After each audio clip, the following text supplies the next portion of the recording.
Salut à tous les amis, j'espère que vous allez bien. Heureux de vous retrouver aujourd'hui pour cette vidéo où nous allons commenter ensemble la liste des Lions indomptables qui ont été sélectionnés pour les deux matchs, on va dire les deux finales qui auront lieu. La première le 13 face au Malawi d'abord et la deuxième le 16 face à la Côte d'Ivoire à domicile. Mais il est important de se rappeler que le match face au Malawi est plus important que le match face à la Côte d'Ivoire. Parce que je vois beaucoup déjà qui pensent déjà à la finale qui va se jouer à domicile face à la Côte d'Ivoire alors qu'on n'a même pas encore joué le match face au Malawi. Ça, c'est très important. C'est mieux de prendre match par match. Et après la victoire face au Malawi, on pourra se concentrer à la grande finale qu'on va jouer à domicile face à la Côte d'Ivoire. Mais pas d'avant. Donc, sans plus tarder, on va commencer cette vidéo.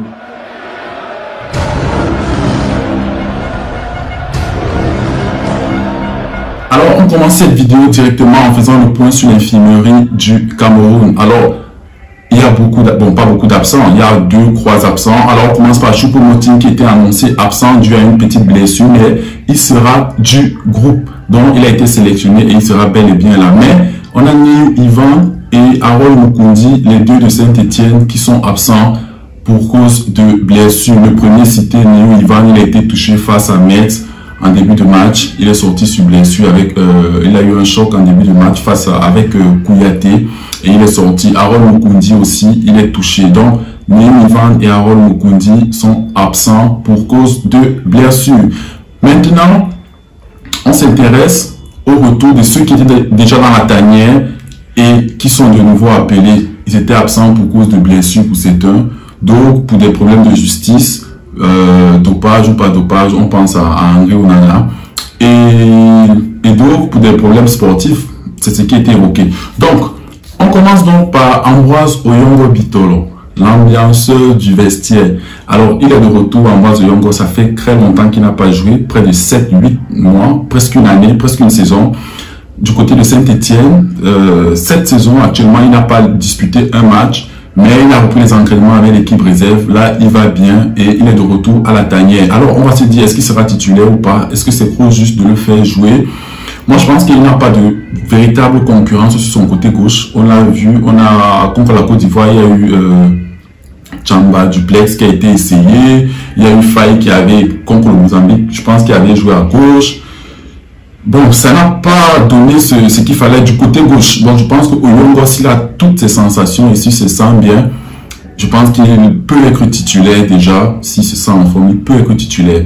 Après, c'est bien aussi d'avoir ce genre de joueur d'expérience. Il a gagné la CAN en 2017 et c'est bien aussi pour l'ambiance du vestiaire. Il est déjà, on peut jouer un joueur majeur de l'équipe nationale du Cameroun.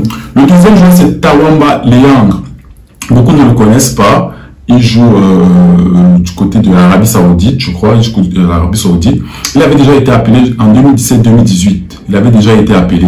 Alors, on va vite brosser son profil. C'est un pivot. C'est le genre de joueur pivot sur qui on peut s'appuyer. Il a un bon jeu de tête. Il a une bonne finition.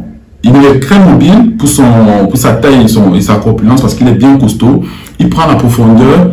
Et moi, je m'attaque surtout sur le jeu de tête parce que, sincèrement, les attaquants du Cameroun, que ce soit Aboubakar, Choupo ou Karl Toko Ekambi, ne marquent pas beaucoup de la tête. Et avec Tawamba, il peut s'associer facilement à Aboubakar, à Choupo ou à Toko Ekambi, que ce soit pour les déviations ou pour prendre la profondeur. Moi, je pense que c'est un bon profil. Est-ce qu'il sera titulaire ou est-ce qu'il ne sera pas titulaire?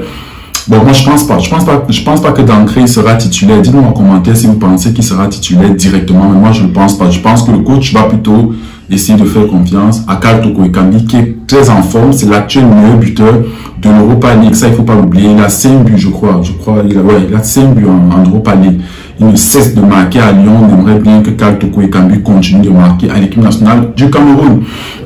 Donc, le troisième, c'est Jérôme Mongene, défenseur central de Salzbourg, qui, à l'heure actuelle, je vous parle, va nous livrer un match de Champions League face à Wolfsburg.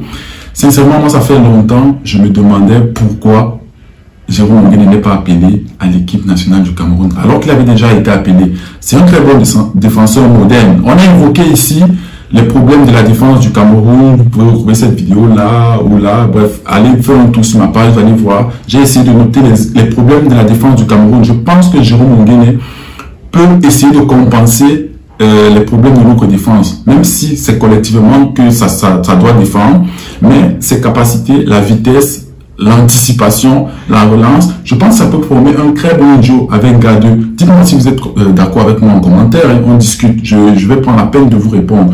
Donc, je pense que l'enfant de Mbio sera titulaire. Moi, je pense qu'il sera titulaire d'entrée puisque Mukundi est absent.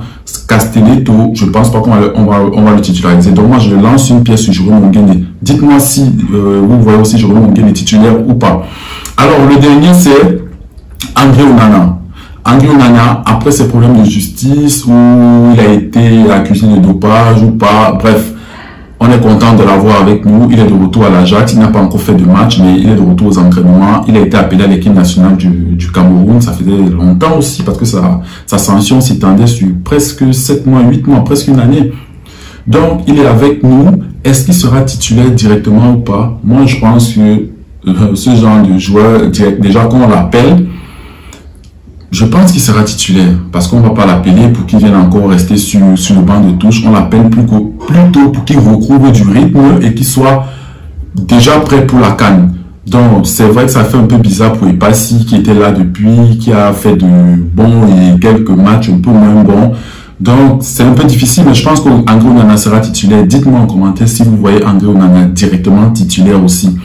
Donc, je pense qu'on a fait le tour et on a un peu brossé toute la liste. Après, les autres, ils sont déjà là, que ce soit en défense, les Omosola, les Noutolo, au milieu, Omla, Zambo, c'est les mêmes, ils sont déjà là. En attaque, pas de changement, Ganago est là, même si j'aurais aimé, parce que j'aurais aimé qu'on essaie de donner sa chance, comme je vous le dis toujours, à Lamkel Zeu, je répète, c'est un très bon joueur, un bon profil, parce que je vois là, en attaque, si on a appelé de nouveaux joueurs, les Tawamba, qu'on avait appelé longtemps, pourquoi pas donner cette chance à Lamkel Zeu, donnez-lui juste sa chance.